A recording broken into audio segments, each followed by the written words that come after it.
Welcome to Oppsell, where top sales legends reveal the playbooks they hardly ever share. With your host, Wilson Dike. Sales solution experts. It's real talk, real strategies. Starting now. Hi, everyone. Welcome to today's episode.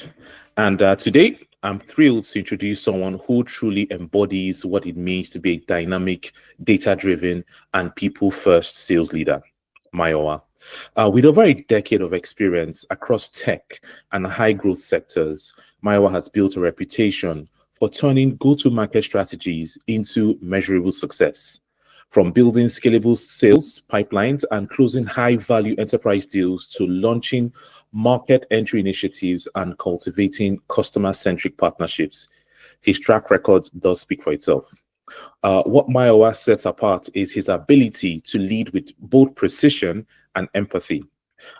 He's not just about closing deals. He talks about building trust, nurturing long-term client relationships, and using insights to drive strategic growth. Ladies and gentlemen, make welcome for Mayowa. Hi, Mayowa. Hi, Wilson. Thank you for having me here. Yeah. Just to correct something you said I'm not all about closing deals. I am all about closing deals. In the end of it all, yes. I mean, that's like the key thing for any salesman to Yes. close deals. But at the end of the day, over the years, you sort of like start to change your goals from just closing deals and to starting to build relationships and whatever works for your clients you get. But basically, like you said, that's me in a nutshell. Currently, I work as a client partner at SportRadar. Okay. SportRadar is the world's leading sports technology company at the intersection of sports, media, and betting. And basically, to put it in layman's terms, what I do is I sell sport betting solutions to sport betting operators in Africa. And I do this alongside a number of other account managers that are representing the company in Africa. Yeah, so thank you. I'm quite happy to be here and to share a little bit of my knowledge and insights in sales with you. Yeah, absolute pleasure. And it's great. It's great to be having this kind of conversations with people that are well versed in the sales and tech sales ecosystem. But let's take it back a bit. Let's tell us about your career. Can you share how you started into sales and what attracted you to the field? Okay. I mean, Wilson, honestly, nothing attracted me to sales. Really? Nothing. Okay. I had a different plan mapped out in my head. First things first, my first degree was in applied geophysics, and I remember going into my final year back then, and like most of my classmates, I wanted to work in the oil and gas industry, or maybe as an alternative, the construction industry, right? But reality had its own plans. Yes. The first real opportunity that I got to work was in sales, to work as a salesman supervisor with Guinness Nigeria PLC. And it wasn't exactly, what I envisioned for myself. But I quickly realized that this was the only opportunity that I had at the time, and I needed to get something doing. This is after like sitting at home for about 5 months after my youth service, right? So that opportunity came, at the right time for me. And when I started out, I was basically tasked with, managing salesmen, pushing them to sell, rather than, take orders from customers, sticking to their journey plans, coaching them, mentoring them, and literally pushing them to succeed. And at the time as well, I also had people high up from, the office back then coming to join me on trade, sort of like, training me, showing me how things are done, and basically maybe to max out my capabilities.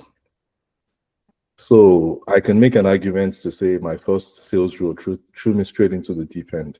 And for me, one of the most impactful takeaways from that role that I still use till today is I was introduced to what I consider a world-class selling methodology called the PDR method. It's just, a very simple approach where you just plan, you do, and then you review. It's further broken down into 7 steps. basically from understanding of your market to planning to presenting to closing, and then measuring yourself after you've done, what you're supposed to do as a salesman. So that experience for me was very pivotal for me because it taught me that sales was not just a job, but a discipline, one that requires preparation, strategy, adaptability, and continuous improvement. So I can clearly say sales was not something that I wanted to do, but it chose me. And ever since I started out, I built a career by, leveraging those foundational skills into increasingly strategic roles. That's interesting. You did say that you had a background of geophysics, and you never really envisaged being a salesperson, but happenstance, times happened, events happened, and you found yourself in. And not only do you find yourself in a sales role, but you found yourself in a sales role that had people that reported to you, and you had to push to ensure that they met a certain quota. So how did you deal with that? Being thrown to the deep end of sales because already you're walking into a sales role. The organization gave you a shot and said, "Hey, you have a team. You have a team of sales reps. I need you to build their pipeline, and ensure that they deliver." What were the challenges that you experienced in that switch from not having an idea of sales to learning on the job, and not only learning on the job for yourself, but learning on the job for other people? How did you navigate that? I mean, I think I just have to take it back to my background. To be fair, I consider myself a people person. I know how to strike, relationships with people right from the start, right? So when I got that opportunity to work at Guinness as a salesman supervisor, I didn't go in with the mindset that I knew everything. I was a fresh graduate, fresh off the university. I think what worked for me was, going to see the guys that I would be working with and literally making myself feel like one of them. Proud to that period, I had not even done anything sales related in my life before, but the moment I started, working with them, going on trade with them, seeing how they do things, you understand, I started to sort of like, okay, ask questions basically. Why did you do this way? Why did you not decide to sort of like do it this way, right? And I can give you an example, right? You walk into a selling classroom, right? And you're meeting a potential buyer. My thought or my idea after a couple of days of going on trade with them was, don't go in and ask them, hey, what do you want to buy from me? You understand? Use your initiative based on the previous selling encounters that you've had with this particular buyer to initiate your sale, right? Don't go in and start taking orders, okay? Start going in, with a bit of data. And the guys I was managing at the time, they were not the most educated, but I started to build into their minds that, your mind itself, you can sort of like start to make your mind your database. You went into this particular classroom last week. You remember that this is what you sold to this client, right? And you're coming down back, 3 days, 5 days afterwards, realizing that what you sold back then is exhausted. The next thing you should be doing is, oh, I sold you brand A 3 days ago. I'm coming back on the 4th day and I see that it's finished. Maybe 3 days ago, you sold like three samples of brand A. And you know that the next time you're going back there, maybe it's in another 5 days or something. You should have enough knowledge based on your previous encounter with these clients that, okay, 3 brand A is definitely not enough for 3 days. And if I'm not coming back there in the next 5 days, then I should be looking at selling more than 5 brand A. Maximize your selling opportunity in that particular classroom, right? So when you start to sort of like have those kind of conversations with, those guys, and you're not talking to them as a superior, you're talking to them like you're one of them. For me, I think that was what made it a lot easier for me, because they saw me as one of them.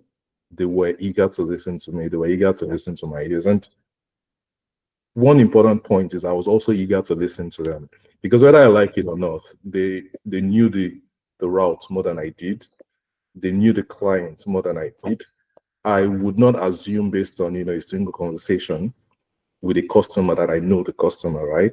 I don't know even if the customer had enough money or not, you understand? I was just making a judgment based off my initial experience on trade with them, right? So the moment that, we started having these conversations, we built rapport, we built trust. And over time, it just became easier, settled into it, and, I became a lot more comfortable in the role. That's interesting. That's good to know.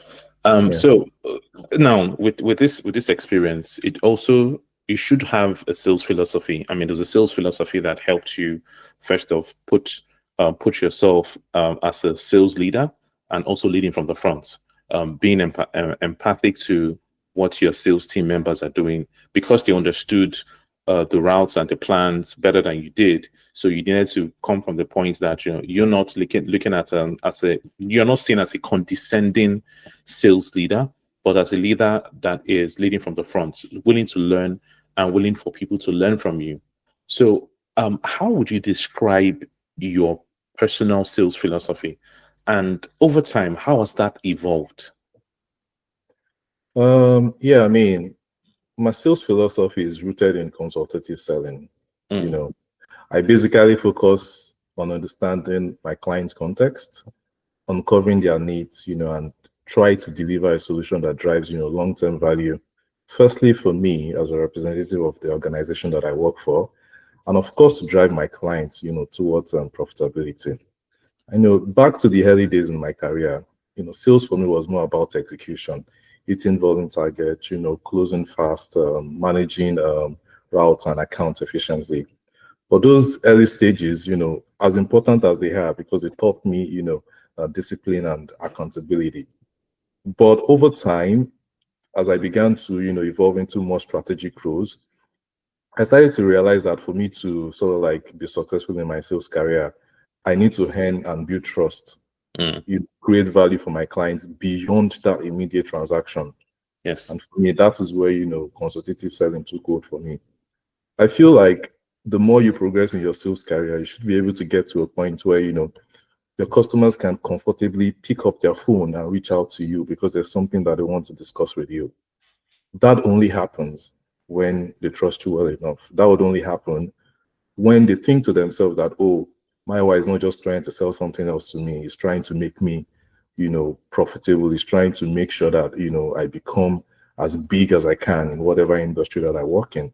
And, so as long as you understand that, you would find out that over time, sales should evolve for you. If sales does not evolve for you, then it basically means that you're probably not doing something right.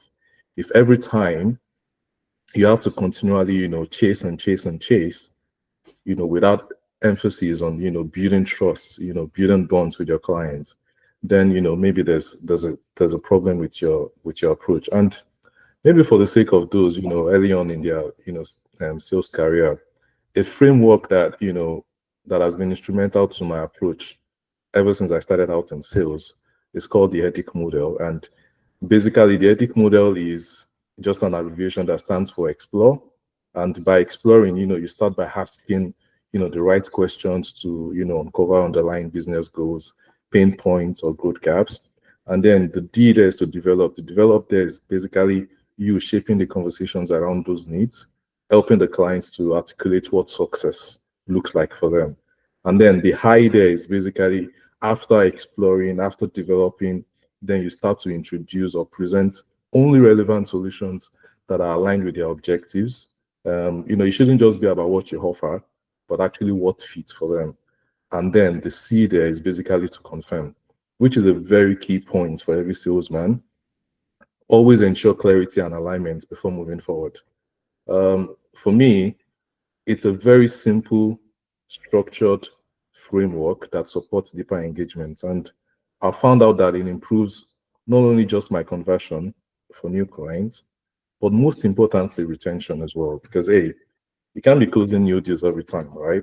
It's very important for you to sort of like, retain your long-term clients or, build your pipeline by as much as possible. And as long as I continue to see sales as a value creation function, not just for revenues, but for partnerships, for impact, then you need to always have a framework that typically works for you. Don't just go in and not have an idea of how you want to approach a certain opportunity or a business opportunity. Always have something that guides you. And there's nothing wrong in having a notebook to sort of like, okay, guide you in every selling this thing. Of course, you want to start by making sure that you listen to the client first before you just jump into talking. Yeah, that's well understood, and of course well informative as well. So let's move to another discussion. Looking at business development and market expansion. So in terms of identifying opportunities, what criteria do you use to identify and prioritize new business opportunities? Seeing that you have evolved and worked in multiple business sectors that required you to learn new products, learn new technologies as you move from one sector to the other. How do you, first of all, what's the criteria to identify new opportunities, and how does your prioritization of these opportunities work or look like? I mean, Wilson, that's a very good question, and honestly, it's something that tends to evolve with experience. For me, identifying and prioritizing business opportunities isn't just going after what looks big on paper. It's about understanding where I can win, where I can deliver consistent value, and maybe where there's real growth potential. There are a couple of core points that I typically look at. One would be the commercial potential, right? And I'm not just talking about the deal size here, but how sustainable the revenue is. Can this opportunity turn into a long-term account for me? Is there room to upsell, to cross-sell, or to expand the partnership? For example, when I helped launch a betting operator in Nigeria in 2018, it wasn't the biggest ever deal that I've done in my life, but I saw that it had, serious growth potential, a clear product market fit, that was looking to explore a gap that was somehow left unaddressed by the existing operators at the time. And, this client also had, very strong leadership presence at the top. And of course, a very strong and sound technical knowledge, in comparison to a lot of operators that was working in Nigeria at the time. And, as we speak today, it's in terms of contribution to my monthly revenues, it's doing more than 25% of my monthly expectations. You understand? And then the other thing that you want to consider, for instance, is outside of the commercial potential, you also want to look at how does this fit strategically for you. How well does this opportunity align with your core capabilities? What is the products that they plan to offer, the service model, or the operational readiness? If the client needs, matches what you do best, then the chances of success and, speed to value are much higher, right? Then after, evaluating this, then you want to look at the timing and the market context, because, hey, you can do everything right, and maybe the timing is wrong, especially if you're working in, different jurisdictions or maybe different geographies, right? You take, for instance, look at the period in time where we had COVID, right? We had operators that was, planning to launch their operations, and they were prioritizing, retail over online, which is laughable, right? Because we're talking of a lockdown period, and then you're thinking of, launching a retail operation. We're talking about a period where that sort of like coincided with unavailability of cash in the Nigerian market, and here you are thinking about launching a retail operation. You understand? So you can do everything right from a technical standpoint, from an operational standpoint, but if the timing is not right, there's literally nothing you can do about it. And then, one thing that I do is I also try to pay very close attention to the buyer's mindset. I always ask myself, is this client one that recognizes pain points and is serious about solving them, or are we still in the education phase? And that's not to say I'm encouraging you to sort of like ignore early stage clients. No, as a matter of fact, I personally love co-creating solutions with them because their success feels more personal, because you can always boost them. And I took this one from ground zero, took it to wherever it is. But one mental model that I use in my head is quick wins versus strategic anchors. The quick wins are the ones that, keeps management off your back in the office. They are the ones that, makes your pipeline look really good. Your numbers are doing well. And then the strategic anchors are the ones with the longest sales cycles. But trust me, when you manage to close them, they can become flagships for you. Yes. You understand? So always make sure that you find the right balance between both, when identifying or trying to prioritize business opportunities for yourself. Ultimately, you understand, my goal is to prioritize opportunities where I can create value early, grow consistently, and build trust over time. I'm not just interested in the deal. I'm interested in the relationship, the growth story, and the ripple effect it can create in my market or segments. That for me is it. Yes, there are two salient points you highlighted here: the quick wins and the strategic anchors. Because, like you rightly said, when you have the quick wins, it keeps the lights on. It keeps lights on for you. It gets your leadership team off your back, and it also keeps you in a comfortable situation to harness and effectively manage the strategic anchors. Because I can imagine if you just have a couple of strategic anchors, that's the long sales cycle deals, and you are also mandated to ensure that you close every quarter and with attaining your quota, making sure you bring in the deals, making sure the lights are on for your business. It's important, and something I like everybody to take away here. It's important to have that mix, a brilliant mix of getting those quick wins done, those easy deals, those low-hanging fruits. Get those deals done, keeps you at a very comfortable level to strategically focus on the strategic anchors, because you don't want to be looking at those anchors with a desperate eye or point of view.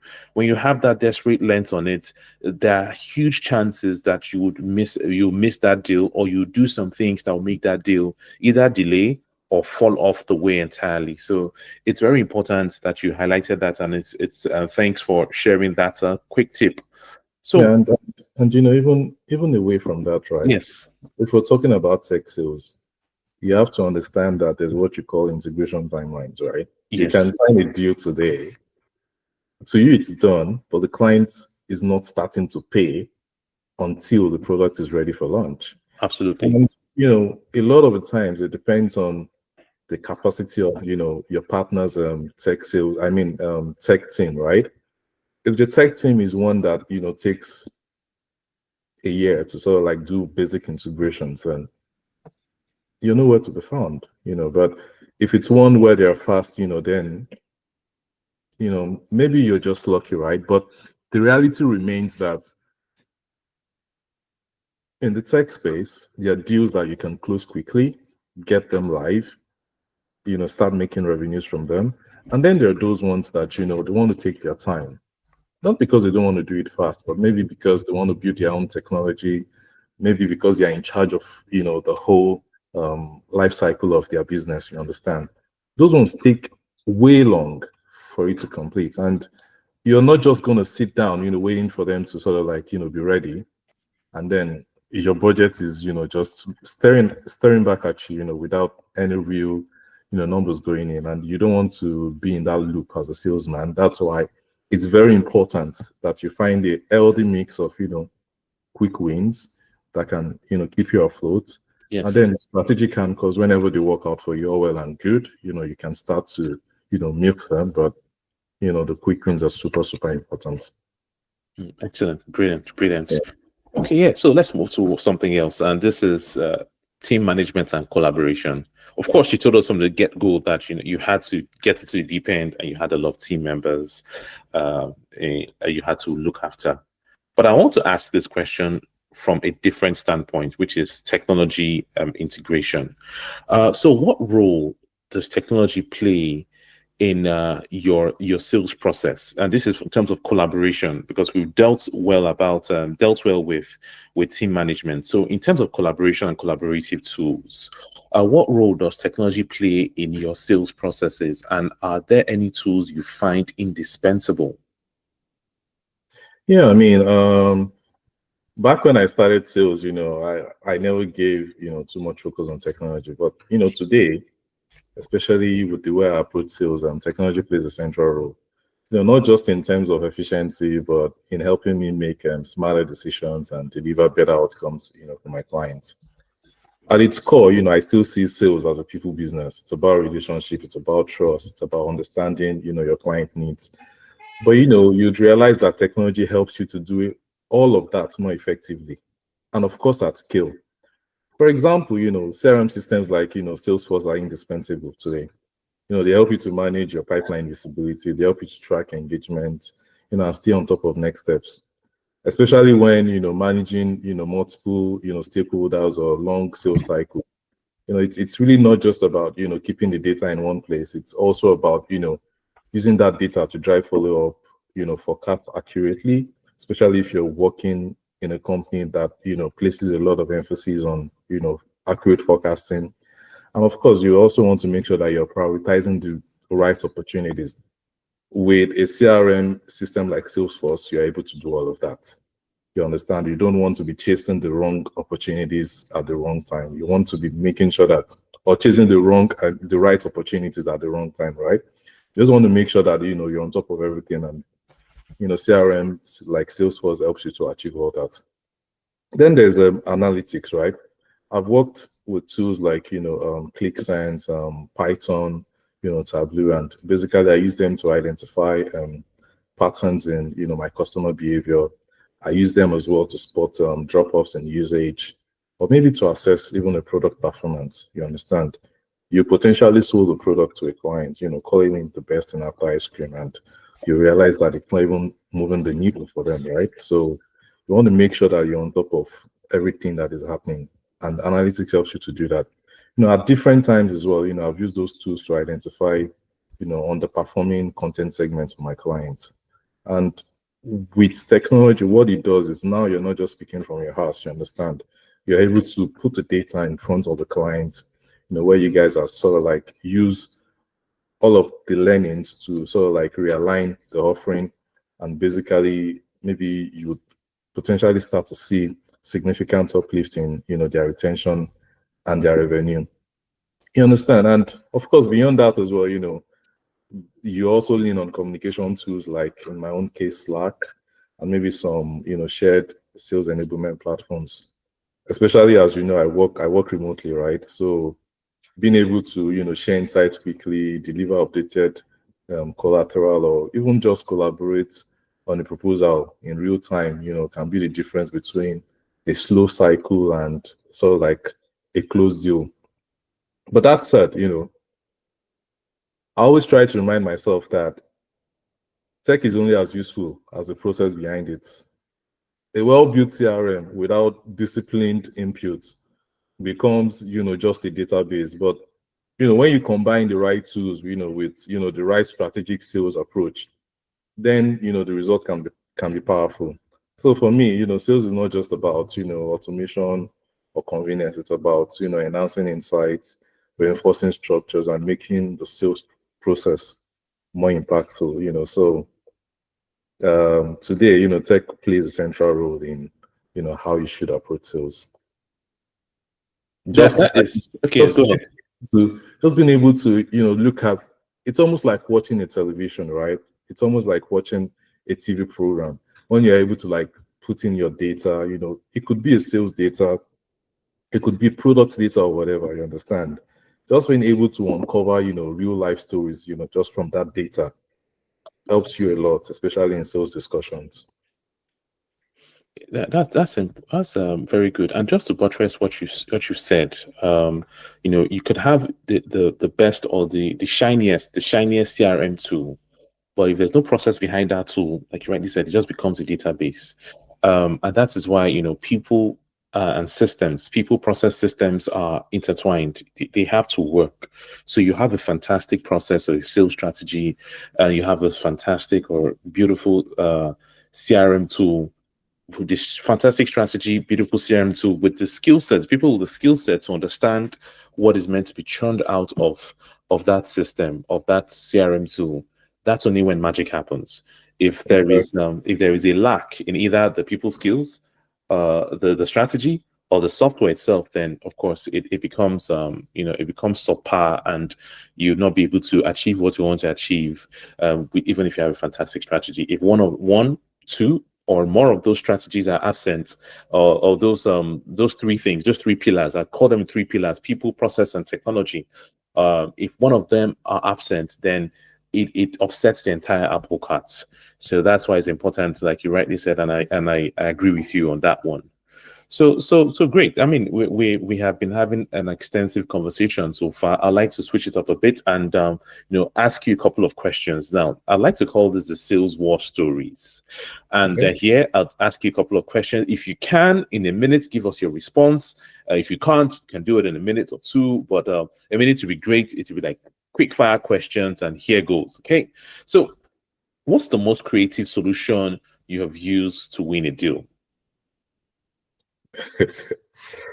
That's a tricky one. But for me, it's the one that still works out for me till today is, the carrot and stick approach. You understand? You basically, give me something to get something. And I still use that till this day. You take, for instance, there's this client that I've been speaking to, and it still takes me back to, the old quick wins versus the strategic anchors, right? But I've been speaking to this client for some time, right? And they were happy to do the deal with me. But then what was sort of like, holding us back was, some discussion on discounts, right? And, the discussion we were having at the time, they were like, we're going to be ready to launch in 6 months, right? And I was like, okay, you want this discount? I'm not ready to give it. But I'll only be ready to give it if you push your launch back by another 3 months, right? And they were like, okay, that should be fine. You get, so basically it's about, saving myself 3 months and just giving them the discount rather than waiting for another 6 months before they're live. Right. So for me, the carrot and stick approach is always working. It would always work. I always tell people a client is always going to come back to ask you for something. Always be ready to demand something from them back in return. That's the most creative, thing I can ever do when it comes to sales. There's nothing else you can expect, honestly, with sales. Like, it's either a client is interested or they're not interested. If they are interested, there's a likelihood that a client is going to ask you for something. More than 90% of the time, it's not the first proposal you send that will be accepted by the client. If you're lucky to get away with it, all well and good. But more times than not, the client is always coming back to take something off your numbers, and you must be ready at all times to counter that. Okay. So that's great. So, yes, like you rightly said, most of the times, 9 out of 10 times, the first offer is not the offer that goes through. There's always a negotiation. You as a salesperson need to prepare and anticipate what your next move and the move after that would be, because if it gets to the third, you shouldn't be found wanting and be looking to the sky for answers. You should be ready, to provide as much offer as or counter offer as the client is giving you some rejections or objections to what you propose to them.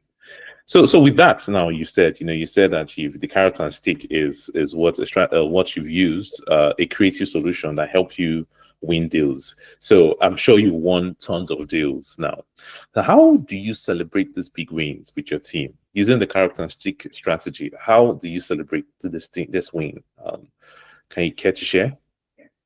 Yeah, I mean, Wilson, I'm a big believer in shared recognition, and also be mindful of the fact that I work in a remote setup. So for me personally, I make it a point to thank everyone that helped me, and if given the chance, publicly.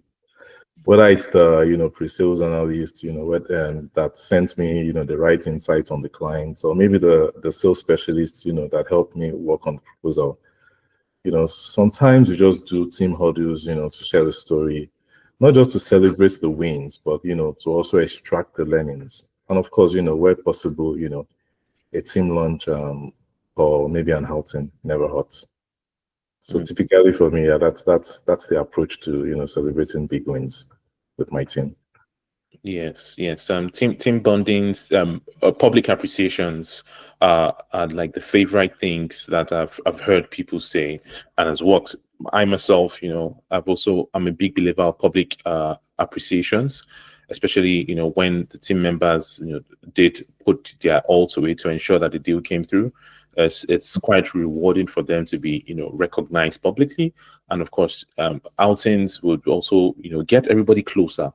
One thing you said, which is also very important, is that not just celebrating the wins. That you have a win, fantastic, you can celebrate, but it's good to see if you can adopt a strategy, a winning strategy, or learnings from that win, and see how it comes in or ties to your ever evolving sales playbook.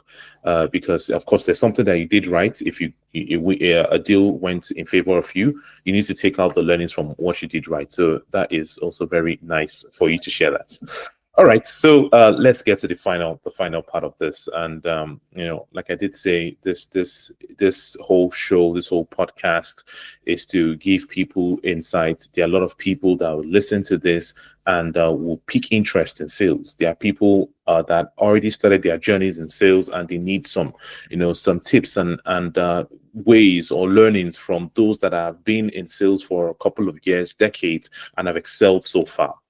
So, your advice, what advice would you give to someone entering tech sales today, if they were, listening and saying, "Hey, I enjoyed this conversation with Mayowa, and I feel that I want to get into sales, tech sales." What advice would you give them today? I mean,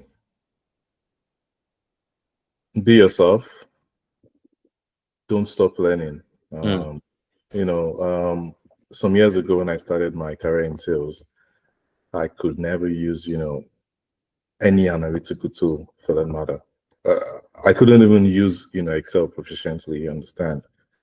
But now, I'm quite proficient, in a lot of analytical tools. I could take a client sales data and literally tear it down, extract, whatever learnings that I want to extract from it, extract whatever information that I want to extract from it. Because those are the tools that you need to sort of like be a salesman. If you're able to sort of like, get as much insight as you can into a client's operations, even before you meet them, you're already, one step ahead of your clients, you understand? And as a salesman, I also tell, people that are coming into sales, don't take losses personally, take it professionally. There's a lesson in every loss. It could be the timing, it could be the fit, it could be that you missed a stakeholder, but always make it a habit to do postmortems with your clients, especially the ones that are open to sharing why you didn't win. For me personally, those feedbacks has helped me refine my pitch, so like help me to improve my positioning for future sales and maybe anticipate objections better. And emotionally as well, don't make it about yourself. Don't make it like, oh, they don't like my face, or they don't like the way I talk. Just move forward. This sales thing we're talking about, it's a pretty long game, and you can't win it all, but you have to make sure that you learn from everyone. Yes, words on marble. When they say no to you, they're not saying no to you really, but the no is to the products. So, and that could be stem from different things. It could be timing, it could be budget, or like you rightly said, it could be that you omitted a key stakeholder, and there is always a room to learn. So never take it personal. Never take it personal. It's not you. Like they say, it's not you, it's them. But it's not you this time. It's the product itself, or it's the timing, but not just saying no to you. So do not take it so hard on yourself. Yeah, thanks for that. What skills? Wilson, just to add. Yes, please go ahead. There are times when I've lost a deal, and I'm not saying this to console myself, but I feel like you also have to understand that not every deal is meant for you. Especially when you align it with your company's core capabilities, or what the organization you work for, what they stand for. You'll probably understand that, okay, there are some losses that you just have to take and move on, because we're not going to work with them anyways. You get, so that's maybe one other reason why you shouldn't think too much of losses. Mm. Yeah. Yeah, that is true. That is true because there are some times, and I think this has happened to me. Just to share my own experience, I've been in a situation whereby, you know, um, we have discounted. We've got past negotiations or negotiation phase, and we've given a reasonable discount, but the client wanted, more discount from it, and he said, "Is there more discount or bust?" But when you look back at it, and when I look back at it, I felt bad because it was nice to have that client's name as part of my portfolio. That look, I brought this client in, but when I look back at it, and when I did a postmortem in retrospect, I said, look, that would have been a burdensome client because I was going to undersell myself. I was going to undersell the solution, and that would have created troubles and challenges in the future. So much so that it would have left a bad taste in my mouth and a bad taste in the customer's mouth. So it'd have been good that we part ways now. So yes, we know this is not the right time for you based off of financial constraints or the fact that you just don't believe that you have see much value in this.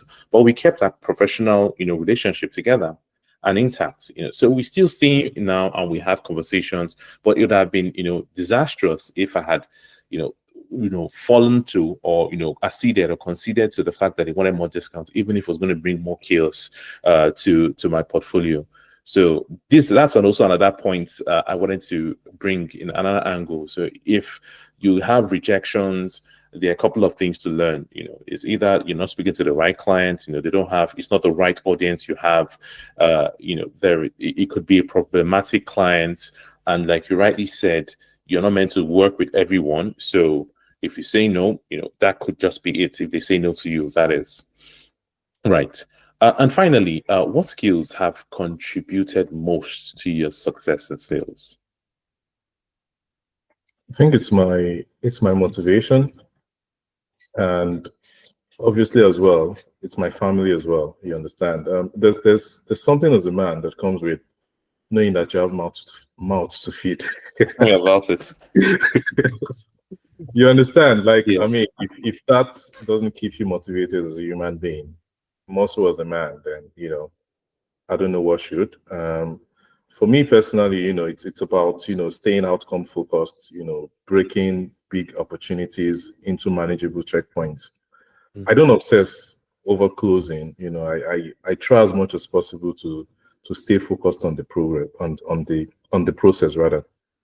It could be that maybe just making slight progress in my conversations with the client, or maybe learning something new from the client is maybe a micro win for me. You understand? It could eventually be a key stakeholder that I've been chasing for months, eventually responding. Or maybe my email finally getting replied to. It could be, a pricing structure that I had so much doubt over, eventually being agreed to by the client. And if you're not able to draw energy from all of these things that I've mentioned, then I don't know what else you can draw energy from, because complex sales basically means complex cycles, and as a salesman you should enjoy trying to figure those out. You understand? So those are the things that sort of like keep me motivated as a salesman. Well, that's a lot, and that's a heavily packed response. So yeah, that's great. You need to find the why. You have to be motivated, and focus is a very solid skill, like you rightly said. But focus also stems from somewhere. You have to have a why and a motivation. When you have that motivation drives you to be more focused as what you do. And also, if you are looking at a long sales cycle, a complex sale, be ready to glide the tide. Be ready for everything, and you only can be ready or well prepared if you have a full-on understanding of the cycle, the customer, the terrain. That would help you enjoy the ride, and that skill of understanding stakeholder management and of course relationship building would help achieve get you to the point where you'd be comfortable to close or comfortable to walk away, because the deal is not just yours. Yeah. Exactly. Yeah, absolutely. So if the audience want to contact you, reach out to you, how would they do that? Are you on LinkedIn?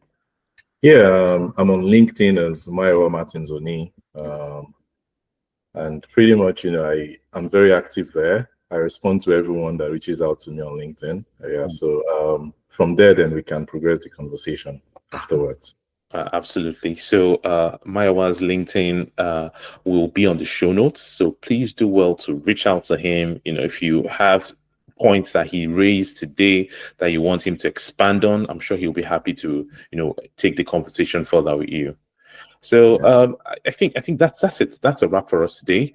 And I'd like to say thank you all for listening. Thank you, Maya, for your time. If you do like this episode, please comment, like, share, and subscribe to my channel. But from me today, thank you, and see you on the next one. Mayowa, thank you very much. Thank you so much, Wilson. Just let me use this point to sort of like encourage you. You're doing something good. I think I've watched 2 different episodes of your podcast, and I learned one thing or the other, from the guys that you had throughout to me, and I just want to encourage everyone, in one form of selling or the other, to sort of like take time out.